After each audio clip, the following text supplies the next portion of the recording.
Movie की शुरुआत में हम जेनिफर नाम की एक लड़की को देखते हैं जो रात तक अपने ऑफिस में काम कर रही थी और कल वैलेंटाइन डे था, इसीलिए जेनिफर अपने बॉयफ्रेंड को सरप्राइज देने के लिए आज रात ही फ्लाइट से न्यूयॉर्क जाने वाली थी। और इस बारे में जेनिफर अपने बॉयफ्रेंड को एक मैसेज लिखती है, पर क्योंकि यह एक सरप्राइज इसलिए जेनिफर उस मैसेज को सेंड नहीं कर। फिर काम खत्म होने के बाद जेनिफर सामान लेती है और ऑफिस से बाहर निकल जाती है। वहीं दूसरी तरफ हम जॉन नाम के एक आदमी को देखते हैं और वह भी अपना काम खत्म करके वहाँ से निकल रहा था। फिर जॉन लिफ्ट में चढ़ता है और इसी लिफ्ट में जेनिफर भी होती है। तब जॉन जेनिफर को बताता है कि 4 दिनों के लिए ऑफिस में काम करने वाले सभी एम्प्लॉय को छुट्टी मिली है, इसलिए 4 दिन ऑफिस बंद रहेगा। उसके बाद वो दोनों थोड़ी देर एक दूसरे से बात करते हैं। इसी दौरान जॉन जेनिफर को लिफ्ट की दीवार पर बनी हुई एक ड्राइंग दिखता है जिसमें एक बॉक्स में एक लड़का बंद होता है और वह दोनों बातचीत कर ही रहे थे कि तभी अचानक वह लिफ्ट भी में ही रुक जाती है। उसके बाद जॉन लिफ्ट में लगे हुए इमरजेंसी बटन को दबाकर मदद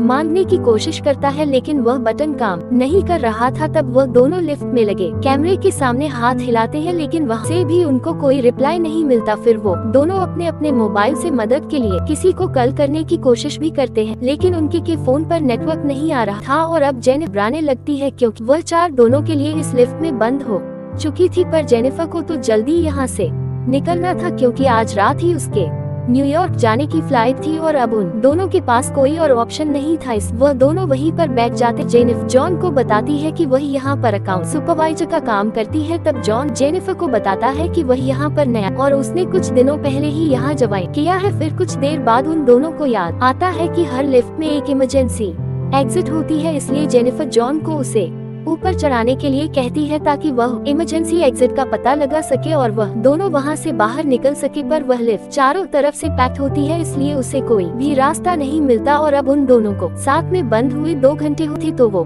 दोनों अपना नाम एक दूसरे को बताते हैं। जेनिफर जॉन को बताती है कि उसे बहुत ज्यादा प्यास लगी है, जिसे सुनकर जॉन उसे अपना पानी का बोतल देता है। जिसके बाद जेनिफर जॉन से कहती है कि अब वह दोनों 4 दिनों के लिए इसी लिफ्ट में बंद हो चुके हैं, क्योंकि 4 दिनों तक यहाँ पर कोई भी नहीं आने वाला है। फिर कुछ देर बाद जेनिफर को बहुत तेज टॉयलेट आती है, लेकिन वह जॉन के सामने यह नहीं कर सकती थी क्योंकि उसे एक आदमी के सामने टॉयलेट करने में बहुत शर्म आ रही थी। लेकिन जॉन उससे कहता है कि इसमें शर्माने वाली क्या बात है, जिसे कहकर वह जेनिफर खाली बोतल देता है और उसमें टॉयलेट करने को कहता है। जेनिफर के पास दूसरा कोई ऑप्शन नहीं था, इसीलिए वह उसी बोतल में ही टॉयलेट करने लगती है। तब जॉन दूसरी तरफ घूम जाता है, अपने दोनों कान बंद कर लेता है। उसके बाद जेनिफर ड्राइंग बने हुए उसी दीवार के पास जाती है और वहाँ पर वह एक लड़की की ड्राइंग बना देती है। फिर कुछ घंटे और बीत जाते हैं और वह दोनों वहाँ पर टाइम पास करने के लिए गेम खेलने लगते हैं। तब जेनिफर जॉन से पूछती है कि क्या तुम्हारी कोई गर्लफ्रेंड या दोस्त है जो तुम्हें ढूंढते हुए यहाँ तक आ सके, जिस पर जॉन कहता है उसकी कोई भी गर्लफ्रेंड या दोस्त नहीं है और किसी को पता भी नहीं है कि वह यहाँ पर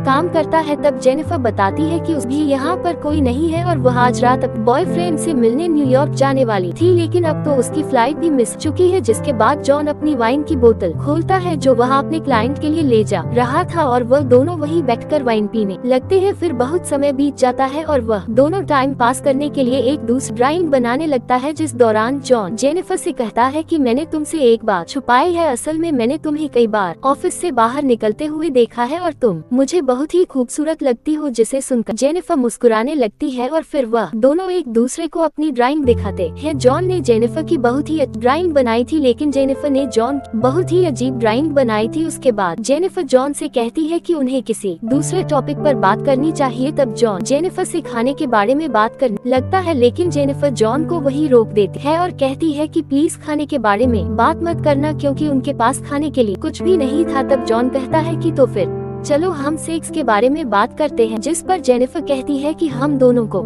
अपने फैंटेसीज के बारे में एक दूसरे से शेयर करनी चाहिए। तब सबसे पहले जेनिफर बताती है कि उसने अपने कॉलेज टाइम में अपने बॉयफ्रेंड के साथ लाइब्रेरी में फर्स्ट टाइम किया था। जिसके बाद जॉन बताता है कि वह पहले जिस ऑफिस में काम करता था वहाँ पर एक बहुत ही खूबसूरत लड़की थी और जॉन ने उसके साथ फर्स्ट टाइम कार में किया था। उसके बता है कि वह उससे प्यार करने लगा है, लेकिन तब जेनिफर उससे कहती है कि वह अभी भी अपने बॉयफ्रेंड से ही प्यार करती है और वह जब यहाँ से बाहर निकलेगी तो वह सीधा अपने बॉयफ्रेंड के पास ही जाएगी और उन दोनों के बीच में वापस सब कुछ नॉर्मल हो जाएगा। जिस पर जॉन जेनिफर को कहता है कि वह उसके साथ ये रिलेशन आगे बढ़ाना चाहता है, लेकिन जेनिफर उससे कहती है कि उनके बीच में जो कुछ भी हुआ वह बस एक फन था। अब ये सुनकर जॉन थोड़ा मायूस हो जाता है और जेनिफर को कहता है कि मैं तुमसे बहुत प्यार करने लगा हूँ, इसलिए मैं तुम्हें कभी धोखा नहीं दूंगा। और साथ ही वह कहता है कि मैंने तुमसे बहुत कुछ छुपाया है और बताता है कि वह यहाँ पर नया नहीं है, बल्कि वह तो यहाँ बट टाइम से काम कर रहा है। वह जेनिफर को यहाँ पर आते जाते हुए रोज देखता था और वह जेनिफर के बारे में सब कुछ जानता है, जिसे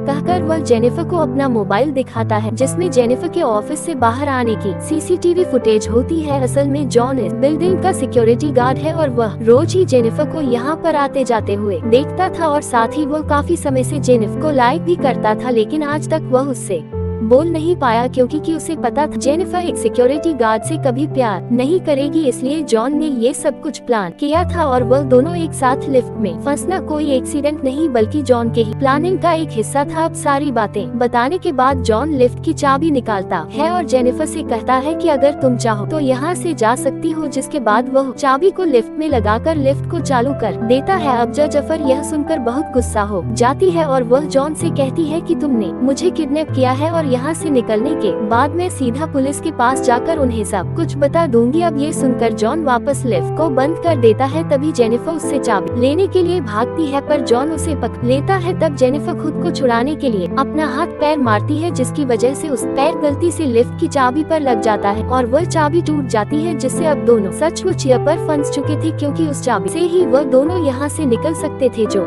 अब टूट चुकी है। अब इस सब से जेनिफर को बहुत गुस्सा आ जाता है, जिससे वह जॉन के मुंह पर सैडल मार देती है। तब जॉन भी जेनिफर का मुंह पकड़कर उसे फ्लोर पर पटक देता है। वह दोनों वहीं पर बेहोश हो जाते हैं। फिर थोड़ी देर बाद दोनों को होश आता है। तब जेनिफर जॉन से पूछती है कि पूरी बिल्डिंग में सिर्फ तुम ही सिक्योरिटी गार्ड हो क्या? जिस पर जॉन कहता है कि आज रात को यहाँ पर 3 सिक्योरिटी गार्ड आने वाले थे, लेकिन मैंने उन दोनों से कहा कि मैं उन दोनों की शिफ्ट भी कर लूंगा। तब जेनिफर जॉन को कहती है कि तुम एक किडनैपर हो, जिसे सुनकर जॉन बहुत ज्यादा गुस्सा हो जाता है और इधर उधर तोड़फोड़ करने लगता है। जिसके बाद जॉन जेनिफर का बैग खोलता है, जिसके अंदर एक शर्ट होती है जो जेनिफर बॉयफ्रेंड के लिए लाई थी। तब जॉन उस शर्ट को खुद ही पहन लेता है और वहाँ पर एक दूसरा बॉक्स भी होता है। तब जॉन उस बॉक्स जेनिफर से खुलवा आता है, जिसके अंदर एक सिगार और एक लाइटर होता है। जिसके बाद जॉन वहीं पर बैठकर उस सिगार को पीने लगता है। अब इस सबसे जेनिफर बहुत ज्यादा डर जाती है और चुपचाप वहीं बैठी रहती है। फिर कुछ देर बाद जॉन दोबारा उस लिफ्ट से बाहर जाने का रास्ता ढूंढने लगता है। तब वह देखता है कि इस लिफ्ट के ऊपर कोई भी स्क्रू नहीं। उसे लगता है कि शायद ऊपर कोई रास्ता जरूर होगा, इसीलिए वह ऊपर चढ़ता है और वहाँ से बाहर जाने का रास्ता मिल जाता है। तब जॉन जेनिफर से कहता है कि उसे ऊपर चढ़ने के लिए उसकी मदद चाहिए, पर जेनिफर को जॉन पर भरोसा नहीं था, इसलिए वह जॉन से कहती है कि मैं तुम्हें नहीं उठा पाऊंगी, इसलिए तुम मुझे पहले जाने दो। लेकिन जॉन उसे मना कर देता है क्योंकि उसे लगता कि जेनिफर बाहर निकलकर पुलिस वालों को सब कुछ बता देगी। पर जेनिफर जॉन से प्रॉमिस करती है कि वह पुलिस वालों को कुछ नहीं बताएगी और यहाँ से निकलकर वह दोनों एक नई शुरुआत करेंगे। तब ये सुनकर जॉन जेनिफर पर भरोसा कर लेता है और उसे ऊपर चढ़ा देता है, लेकिन जेनिफर जॉन को धोखा दे देती है और वह जॉन को वहीं छोड़कर लिफ्ट के साथ लगी सीढ़ियों पर चढ़कर बाहर की तरफ जाने लगती है। तब ये देखकर जॉन गुस्से से पागल हो जाता है। वह भी एक कपड़े की रस्सी बनाकर उस लिफ्ट से बाहर निकल जाता है और वह भी उन सीढ़ियों से जेनिफर की तरफ जाने लगता है। और उधर जेनिफर गेट से बाहर निकलने ही वाली थी कि तभी जॉन उसे नीचे से खींच लेता है, जिससे वह दोनों सीधा नीचे आकर लिफ्ट में गिरते हैं और दोनों वहीं पर बेहोश हो जाते हैं। फिर जब जेनिफर को होश आता है तो वह कुछ कागजों को जलाकर फायर अलार्म को बचाने की कोशिश करती है ताकि फायर डिपार्टमेंट वाले आकर उसे बचा ले। तब इसी दौरान जॉन को भी होश आ जाता है, पर जेनिफर उसे मार बेहोश कर देती है। जिसके बाद जेनिफर सिगार कटर लेकर जॉन के प्राइवेट पार्ट को काट लगती है। तब ये देखकर जॉन बहुत ज्यादा डर जाता है और चिल्लाने लगता है। अब जॉन को तड़पता हुआ देखकर जेनिफर रुक जाती है, जिसके बाद वह अपना मोबाइल फोन निकालकर जॉन के कन्फेशन को रिकॉर्ड करने लगती है, जिसमें वह कहता है कि उसी ने ही जेनिफर को किडनैप किया है। इसी दौरान हम देखते हैं कि एक दूसरा सिक्योरिटी गार्ड जिसका नाम एडी होता है, वह अपनी गर्लफ्रेंड के साथ उस बिल्डिंग में आता है, लेकिन तभी वहाँ पर वह मॉनिटर में देखता है कि लिफ्ट में 2 लोग फंसे हुए हैं। तब ये देखकर वह भागते हुए उनकी मदद करने के लिए जाता है और उस लिफ्ट के पास आकर उसे बाहर से खोलने की कोशिश करता है। जिसके बाद वह जॉन को अपनी चाबी देता है ताकि वह लिफ्ट को वापस चालू कर सके, लेकिन जॉन एडी को कहता है कि उसे उस मदद चाहिए। तब एडी जॉन की मदद करने के लिए उसी लिफ्ट के अंदर जाने लगता है, लेकिन जैसे ही वह आधा अंदर पहुंचता है तभी जॉन उस लिफ्ट को चालू कर देता है, जिससे एडी वहीं पर ही मौत हो जाती है। तब ये देखकर जेनिफर चिल्लाने लगती है तो जॉन उसे मार बेहोश कर देता है और उसे उठाकर एक कार डिक्की में बंद कर देता है। बाद जॉन सीसीटीवी रूम में जाकर वहाँ की सारी फुटेज को भी डिलीट कर देता है और तभी वहाँ पर एडी की गर्लफ्रेंड आ जाती है और यह सब देख लेती है, जिससे जॉन उसके ऊपर भी हमला करके उसे भी मार देता है। फिर जॉन उस कार में बैठकर एक सुनसान जगह पर जाता है। कार की डिक्की से पेट्रोल निकालकर वहाँ के एक कूड़ेदान में डालने लगता है। दरअसल वह जेनिफर को उसी कूड़ेदान में डालकर जलाने वाला था। फिर तभी जेनिफर डिक्की से चुपचाप बाहर निकलकर जॉन पर हमला कर देती है। जॉन की कार को लेकर वहाँ से जाने लगती है, लेकिन थोड़ी दूर जाने के बाद वह कार को वहीं रोक देती है और कार को रिवर्स में लेकर उससे जॉन को टक्कर मारती है, जिससे जॉन कूड़ेदान में गिर जाता है। तब जेनिफर उस कूड़ेदान में आग लगा दे है, जिससे जॉन वहीं जलकर मारा जाता है।